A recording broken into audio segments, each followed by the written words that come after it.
Ayan guys.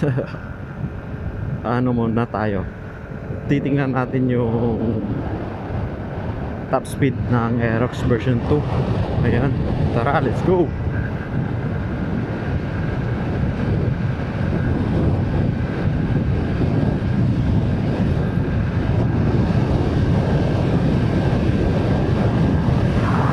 Uy, bilis, 100 na yung takbo natin. Na-overtaken pa tayo ah.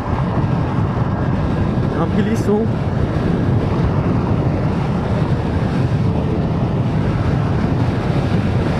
Gumigewang. Pangit. Gumigewang. Ano kaya to? Gumigewang yung ano natin guys. Wala. Gumigewang. Katakot. Katakot.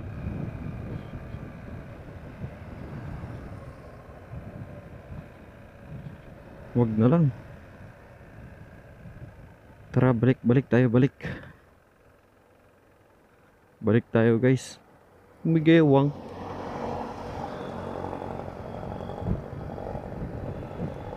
$113 gumigewang. Gumigewang yung manubela. Ano kaya to? Siguro ano yung gulong na overpressure. Tigas ng gulong eh. Gumigewang, 113 yung takbo. Yan o, may nakasunod pa sa likod o. Nagmamadali ata to eh. Ang bilis yung takbo o. Overtake talaga to. Yan. Yan.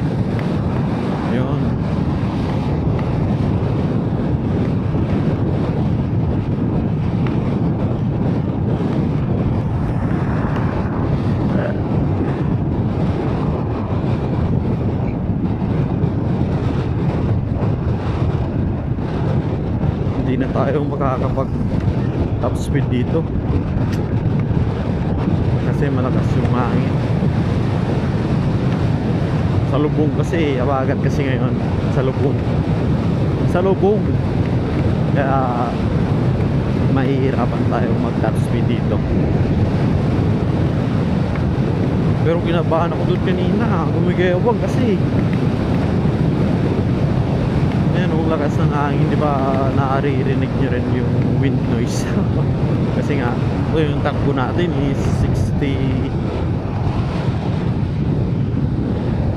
ba yan? 61.